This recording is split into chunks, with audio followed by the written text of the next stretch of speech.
Bom, gente, boa noite, bom dia, boa madrugada. Não sei que horas vocês irão assistir o vídeo, tá? Então, depois de saber aí como que vocês estão no primeiro vídeo, agora a gente parte para a aula propriamente dita. Então, eu venho aqui com vocês para a aula de leis da fertilidade do solo, tá? Por que é interessante a gente entender esse motivo, essas leis da fertilidade do solo? Dentro dessas leis aqui, a gente já tem uma noção mais ou menos de como que funciona a dinâmica do solo, tá? Eu gostaria de dizer de antemão que o solo ele tem uma peculiaridade muito grande, que é a capacidade de estar sempre se modificando. Então ele sempre vai estar perdendo alguma coisa, sempre vai estar ganhando outra, nunca é estático, tá? Então o solo que você conhece hoje, daqui a 10 anos, ele já vai estar com a química totalmente diferente por N motivos, tá? Mesmo que você não atue nele, tá? Com condições antrópicas, aplicando adubo, calcário e outras coisas aí, um pó de rocha, um exemplo, mas vai haver modificação sim, tá? Quando a gente não atua, há uma modificação, só que é pequena. Quando a atuação humana antrópica, essa modificação ela é mais brusca em si, tá? Mas o solo é dinâmico, isso quer dizer que está sempre em constante mudança. Como leis da fertilidade do solo, nós temos três leis essenciais, tá? A lei da restituição, a lei do mínimo e a lei do máximo. E aí nós temos derivações dessas leis aí. Nós temos as derivações da lei do mínimo, que é essa lei dos incrementos decrescentes, né? Essa é a mais chatinha de todas, eu vou tentar explicar direitinho para vocês. Nós temos ainda a lei da interação, e aí nós temos uma derivação da lei do máximo, que é a lei da qualidade biológica. Tá? No mais, são essas aqui. De um modo geral, nós temos então 6 leis. Tá? Leis de fertilidade do solo, então nós temos 6. Nós vamos entender cada uma delas agora a seguir. A primeira lei é a lei da restituição. O que ela quer dizer? Essa lei ela se baseia na necessidade de você restituir, que é a mesma coisa que repor, né? Você vai repor ao solo aqueles nutrientes que foram removidos pela colheita ou então perdidos, né? Essa é a premissa básica. Então, como é que funciona a condição de remoção pela colheita? Pela colheita, nós temos uma condição aqui que o pessoal chama muito a famosa exportação de nutrientes. Os nutrientes foram exportados da área. O que significa exportar da área? Significa que a cultura, vejam aqui esse pezinho de milho, a cultura absorveu os nutrientes do solo para crescer e produzir. Então, mandou nutriente para a formação de folha, para a formação do colmo, para a espiga, pendão, tal e tal. Só que aí depois o que acontece? Você vai colher essa espiga. Ao colher essa espiga, você vai tirar dessa área. Vai levar para casa, vai vender, vai dar para o porco, uma galinha, não sei. Mas você está tirando da área. Ao tirar da área, você está levando consigo os nutrientes que a planta pegou para a formação dessa espiga, para a formação do grão. Então, você está exportando nutriente da área. Então, o que acontece? A lei da restituição significa que você tem que repor esses nutrientes que foram extraídos pelas culturas, pela colheita. Fora isso, nós temos outra situação, que é a de perdas. Tá? Não somente essa da extração pela cultura, mas nós temos perdas. E essas perdas eu vou mostrar no slide, né, posterior para vocês entenderem melhor. O que acontece aqui? Ó? Essa lei é um pouco antiga, né? Vocês notem aqui, ó, em aproximadamente 1860. Lá ela dizia: a lei da restituição significa que a fertilidade de um solo só poderá ser conservada quando lhes são restituídos os nutrientes removidos pelas colheitas. Só dizia isso. Né?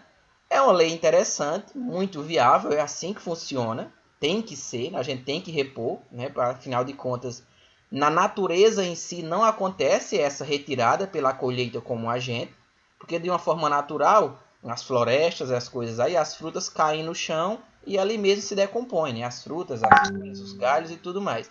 Só que de uma maneira nossa antrópica, esses frutos, os grãos em si, eles são tirados da área, então tem que restituir de todo jeito. Então essa lei é bastante didática, né? Só que o inconveniente dela É porque não somente pela colheita é que você perde os nutrientes.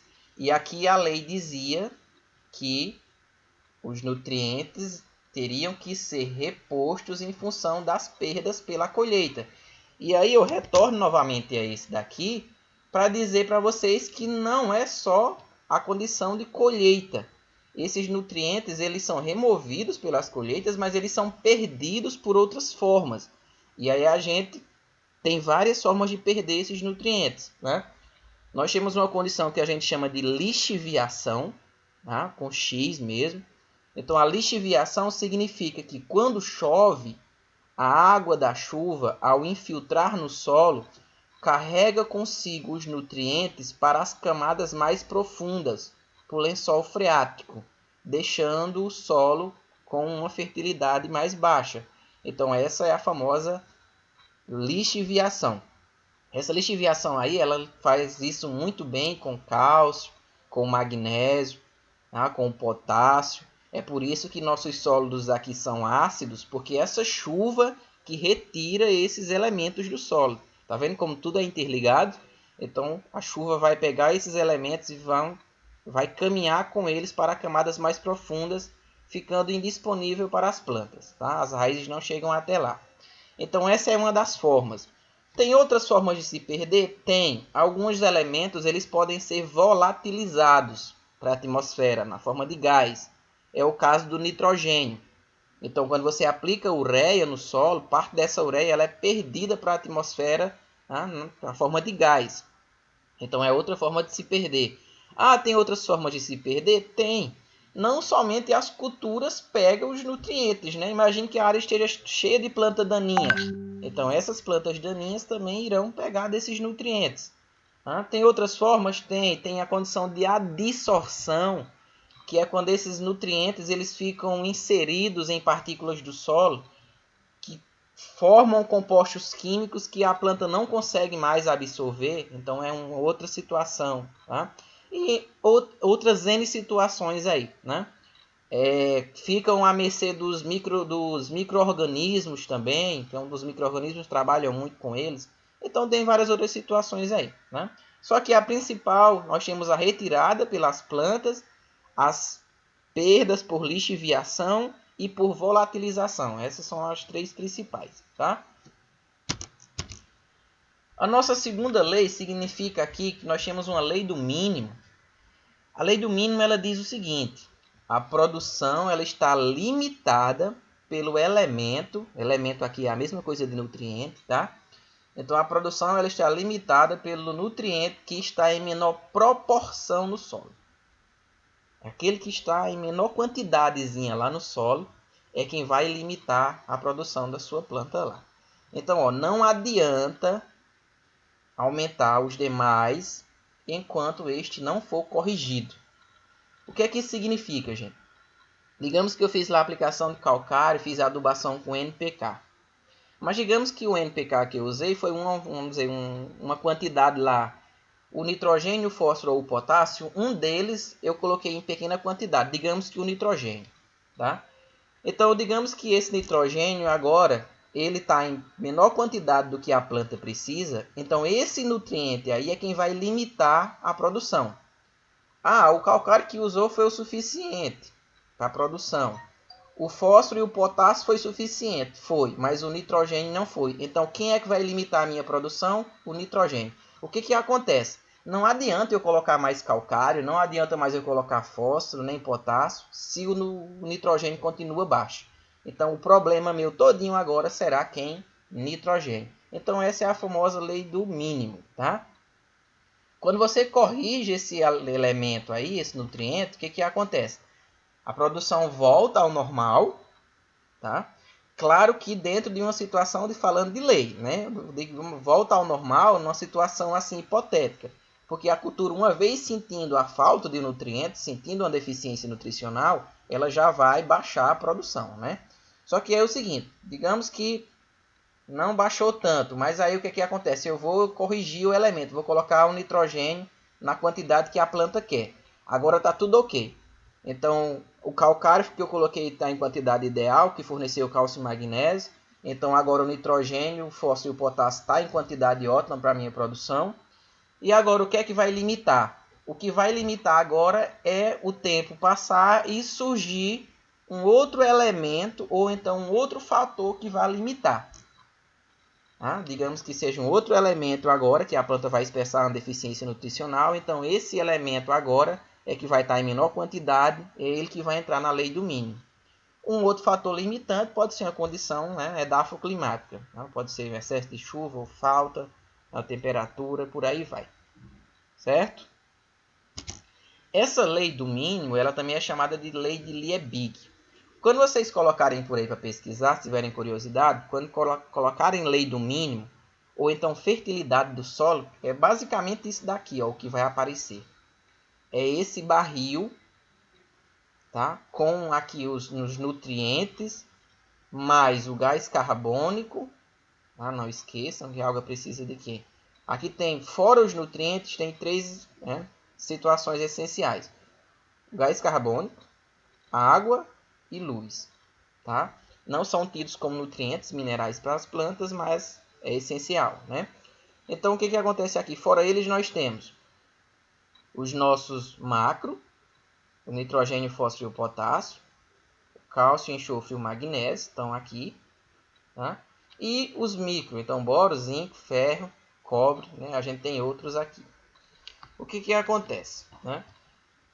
Essa situação aqui está dizendo, eu tenho, quando tudo está ótimo, eu tenho uma produção máxima. A produção máxima aqui, digamos que é água, então transbordei em minha produção, está tudo ótimo. A partir de um momento que um desses diminuir, qualquer um desses daqui, qualquer uma coloração dessa aqui diminuir a quantidade, qualquer um que diminuir a quantidade aqui agora, vai ser limitante para a minha produção máxima. Então, esse que diminuir agora entrará na lei do mínimo. Tá? Então, frisando mais uma vez, então, o Liebig ele diz: o rendimento de uma colheita é limitado pela ausência de qualquer um dos nutrientes essenciais, que são esses que estão aqui, mesmo que todos os demais estejam disponíveis em quantidades adequadas. Tá? Então, se um desses estiver em quantidade abaixo do que a planta precisa, ele entrará na lei do mínimo e ele irá diminuir a produção. A produção só volta ao normal se você corrigir ele. Não adianta corrigir os outros se esse continuar abaixo. Tá? Em outras palavras, um exemplo bem hipotético. Você está comendo arroz, feijão e macarrão. Se o cara está com fome de feijão, não adianta dar arroz e macarrão para ele. Então, ele precisa de feijão. Tá? Então, não muda, não troca. Seguindo, essa é a lei mais complicada de todas. Essa é a lei dos incrementos decrescentes. Frisem bem esses dois nominhos aqui. Um incremento que decresce. Incrementar significa crescer, decrescer já está dizendo que é diminuir. Então, como é que isso acontece? Uma coisa que está aumentando, a outra está diminuindo. Gente, leiam bem esse texto aqui comigo. Com o aumento progressivo da dose de nutriente, a produtividade tende a aumentar bastante no início, seguido por uma fase de pequeno aumento até se estabilizar.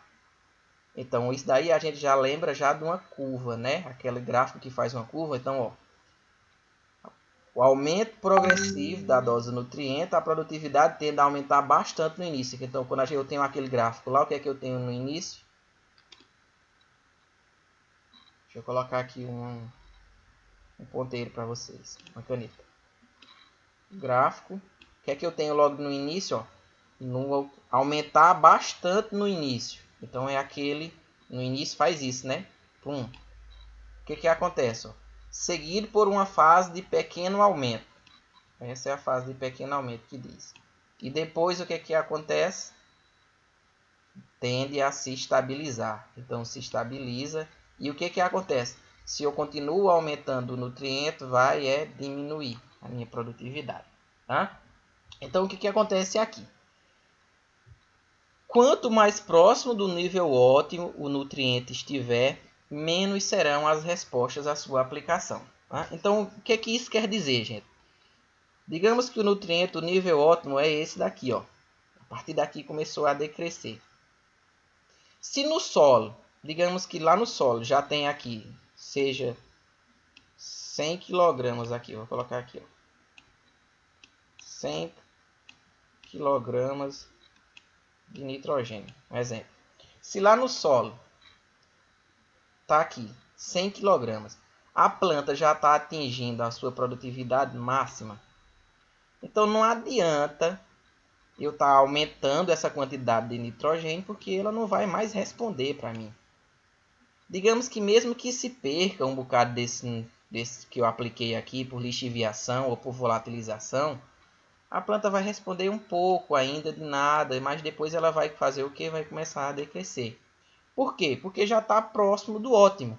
Diferente de se a pessoa se estivesse aqui, digamos 10, estivesse aqui, aí sim, aí você iria aumentar essa aplicação aqui, eu queria que acontecer, porque está longe do ótimo, né? 10 está longe de 100. Então tá aqui, ó. Frisem principalmente isso daqui, ó, essa parte final. Quanto mais próximo do nível ótimo o nutriente estiver, menores serão as respostas. Vocês irão entender isso melhor aqui nos dois próximos slides. Esse é o inventor da lei, né? É o Mitscherlich. Ele diz, ó, a palavreado do Mitscherlich é pior ainda. Olha o que é que ele diz. Os aumentos de produção de uma cultura obtidos pela adição de quantidades crescentes de um nutriente são decrescentes. Né? O que isso quer dizer? Vamos para cá. Ó. Primeiramente, olhem esse gráfico. Tá? Depois eu vou tentar explicar para vocês novamente aqui. Olhem esse gráfico aqui. Tá? Aqui eu tenho doses de nitrogênio de 0 até 60. E aqui eu tenho um aumento de produção de 0 até 400. Tá? Gente, por que é que os incrementos são decrescentes? Porque funciona o seguinte, ó. Eu saí de 0 para 10 kg de nitrogênio, eu tive um aumento, sigam a seta aqui, ó. Quanto foi o aumento? Está aqui, 144. Então, em 10 quilos que eu apliquei de nitrogênio, eu tive um aumento de produção de 144. Então, se eu puxar aqui, vai bater aqui, 144. Tá? Vou colocar o meu ponteiro aqui. Então, eu tive um aumento de produção de 144. Tá aqui. Agora, o que acontece? Eu fiz o seguinte. Dupliquei a minha aplicação. Agora não é 10, agora é 20. Tá? Eu apliquei 20. O que aconteceu com minha produção? A minha produção já estava em 144 e eu dupliquei. Qual foi o aumento de produção que eu tive? O aumento de produção que eu tive é daqui, porque eu já estava aqui, né? Já estava em 144, ó. Eu já estava aqui nessa faixa. Então, o aumento de produção que eu tive agora, eu aumentei 10 quilos, ó. Qual o aumento de produção que eu tive? Então, eu saí de 144 e eu aumentei mais 98 quilos, ó. Então, eu só aumentei isso daqui. Então, veja o seguinte, o que acontece aqui, ó? Os espaços começam a diminuir, ó. Esse espaço é grande, esse já está menor, tá vendo? Eu aumentei mais 10 quilos. O que aconteceu com o meu aumento de produção? Ó? Já estava aqui, ó, nessa faixa, só cresceu esse daqui, ó. Aumentou só 67 quilos, então já veio para cá, ó. Então vocês notem que começa a decrescer, ó, esses espaços, tá vendo? Daqui para aqui, ó, daqui para cá, daqui para cá, daqui para cá, que esses espaçozinhos em vermelho. Então a tendência é chegar ao limite lá, que é aquele limite anterior que eu expliquei para vocês aqui, ó. A tendência é chegar nesse limite e não ir para canto nenhum mais, não aumenta. Não há incrementos de produção, tá? Se fosse os incrementos eles fossem crescentes e não decrescentes, o que era que aconteceria? Para vocês entenderem bem rápido, ó. Se eu aumentei de 0 para 10, eu aumentei 10 e eu aumentei 144, se o incremento ele fosse crescente e não decrescente, o que iria acontecer quando eu aumentasse de 10 para 20? Esse valor também iria duplicar, não é? Então, só de 0 para 10 deu 144. De 10 para 20, então ia dar o quê? 288. Não é isso? Só que não é 288. Ó. Quando eu duplico aqui, você vai fazer um somatório do 144 com 98 só.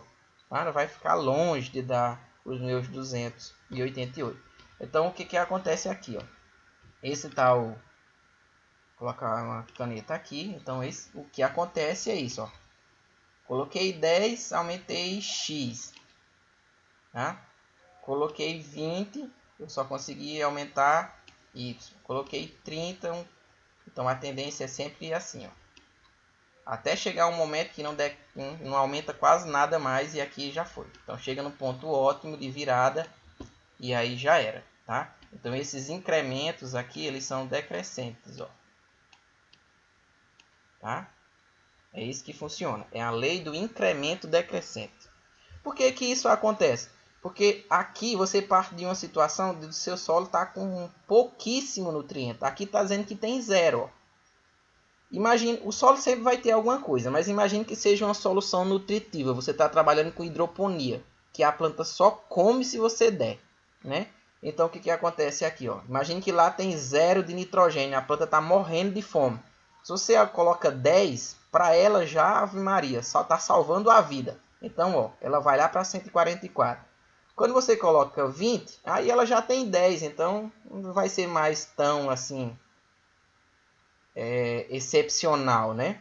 Digamos que uma pessoa está morrendo e alguém dá um copo d'água, 10. Aí digamos que depois, ó, um exemplo bem interessante. O cara deu um copo d'água, 10. Depois ele deu mais um outro copo d'água. Então a sede já está matando. Depois vem o terceiro copo d'água. Eu já estou quase sem sede já. Quando vai para o quarto copo já está quase morrendo, ó, afogado na própria água. Então é isso que acontece, tá vendo? A planta funciona exatamente desse jeito. Até chegar a um limite lá que tu não vai aguentar mais água. Então já foi. Entendeu? Espero que tenham entendido. Essa é a lei mais difícil de todas. E quem tiver dúvida, eu explico detalhadamente. É só entrar em contato comigo. Essa lei, ela sempre vai dar essa resposta quadrática. Ó. Tá? Sempre vai dar essa resposta quadrática aqui. Por quê?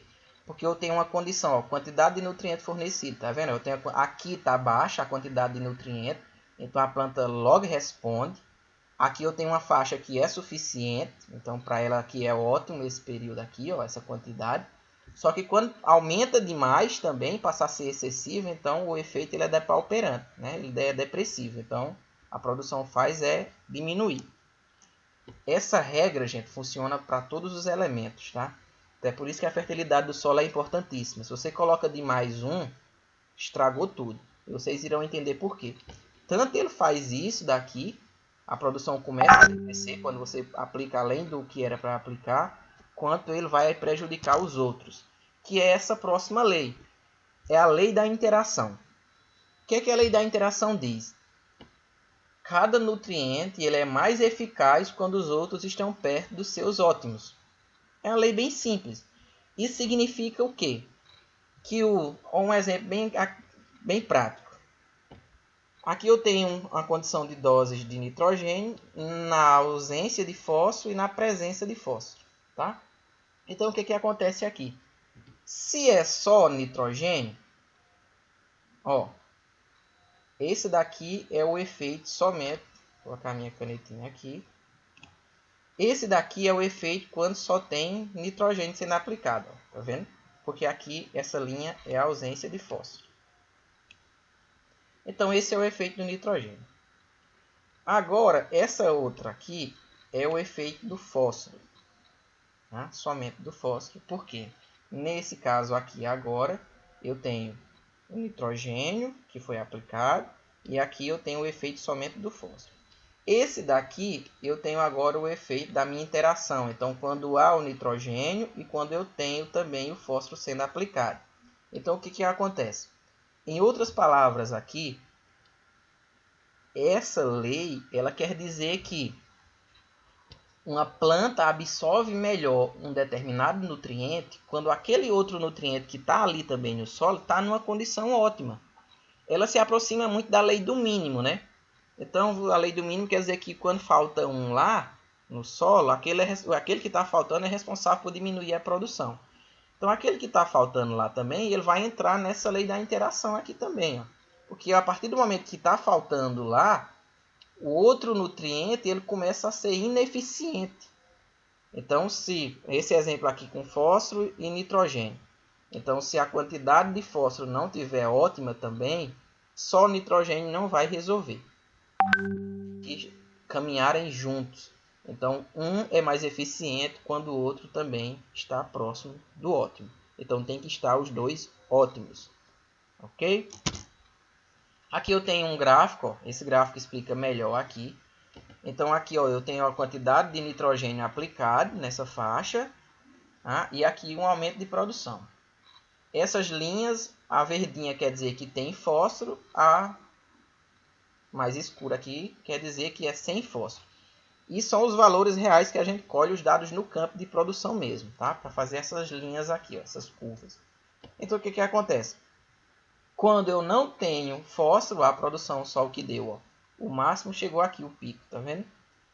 Quando você aplicou o nitrogênio junto com o fósforo, ó, como foi lá, ó. Tá vendo? Então, isso daqui não quer dizer que não tinha nada de fósforo no solo. Claro que tinha, só que não estava na quantidade ótima. Agora, aqui é que estava na quantidade ótima, porque a pessoa aplicou. Tá? Então, o que tinha aqui era somente a condição que já era lá natural do solo, não foi adubado. Ok? Eu tenho aqui agora uma lei do máximo. Essa, ao inverso da lei do mínimo, é aquele que está em excesso. Né? É o nutriente que está em maior quantidade. Ele que vai fazer o efeito depauperante, ele que vai diminuir a produtividade. E além disso, aqui ele tem um efeito pior de todos, que é causar toxidez. Né? Que é pior do que a falta. Porque a falta, a planta ela vai definhando aos poucos, mas se você aplicar o nutriente que ela está precisando, ela retorna. Pode não produzir satisfatoriamente, mas ela retorna um pouco. Né? Só que quando é o excesso, aí não, o excesso queima. O excesso causa toxidez, então vai queimar a folha, vai murchar a planta, vai fazer um monte de coisa. Que querem um efeito da toxidez, pega um bocado de ureia e joga numa plantinha lá na casa que você tem. Não joga muito não, senão mata. Enfim, o que acontece aqui? Ó? Nós tínhamos uma situação, aqui é soja, aqui eu tenho ó, alumínio. Ó. Um dos mais tóxicos que a gente tem e que não é nutriente essencial para a planta é o alumínio. Só que todos os outros nutrientes, ele em quantidade elevada, causa toxidez. Então, a planta absorve essa quantidade de nutriente no solo, só que é mais do que ela precisa. Aí não tem como ela usar. Aí o que sobra fica lá, né, nos complexos, lá nos compostos. Lá. Ele não é usado na folha, nos compostos na folha, então ele fica lá circulando. Então não tem para onde ir. O que é que vai acontecer? Ó, causar toxidez. Tá? E aí a lei do máximo ela esbarra também nessa situação do ponto ótimo. Então, novamente, a lei do máximo tem um ponto ótimo também. Ó. Então, a lei do máximo, ó, você passou daqui. Ó. A lei do máximo está nesse ponto. Digamos que foi em 200 aqui. Ó. Então, a lei do máximo, né? Desculpa aqui os traços, é porque é com mouse, então é complicado. Então, a lei do máximo foi aqui. Esse é o ponto. Passou daqui é o que é a lei do máximo. Tá? Então, o efeito aqui agora é pelo quê? Pelo excesso. Então, aqui você pecou pelo excesso. Então, enquanto você estava aplicando aqui, a produção estava aumentando. Quando chegou num momento que a planta não aguenta mais, já chegou no máximo que ela conseguiria comer, né, já saciou a fome, você continua a aplicar, ela agora vai diminuir a sua produção. Então, esse é o efeito depauperante. Tá? Por último, nós temos a lei da qualidade biológica. O que a lei da qualidade biológica quer dizer? É uma lei bem interessante, só que não é muito usual. Porque a lei biológica ela quer dizer que a aplicação de adubo ela deveria ser feita visando a qualidade de um produto. O que seria isso? Tipo, aumentar o teor de proteína na soja, aumentar o teor de óleo, aumentar a doçura da melancia, aumentar a doçura no melão, alguma coisa do tipo. né? Sempre uma qualidade do produto e não visando a produtividade. Só que isso hoje é meio que utópico, né? A gente sempre busca por maiores produtividades. Mas há estudos que comprovam que determinados nutrientes, quando há mais, né, um pouco a mais do que a planta precisa, ocasiona algumas situações, né? Eu já vi relatos de que quando se aplica um pouco a mais de potássio no melão, essa parede aqui, ó, a casca dele, essa parede da casca ela fica mais dura e mais espessa um pouco. Então, o que é que isso é bom? Porque vai aumentar a vida útil pós-colheita do fruto e vai também diminuir as abrasões aí no transporte, né? As injúrias aí durante o transporte. Então, essa é uma situação, essa é a lei da qualidade biológica, mas é pouco usual. Então, eu chego ao fim com uma videoaula aí a respeito das leis da fertilidade. Então, quem tiver alguma dúvida, novamente, é só entrar em contato. Tá? Estarei sempre à disposição, qualquer horário, qualquer momento, qualquer dúvida. Tá? Sempre, sempre, sempre. Um abraço, até a próxima aula. Fiquem todos com Deus e se cuidem.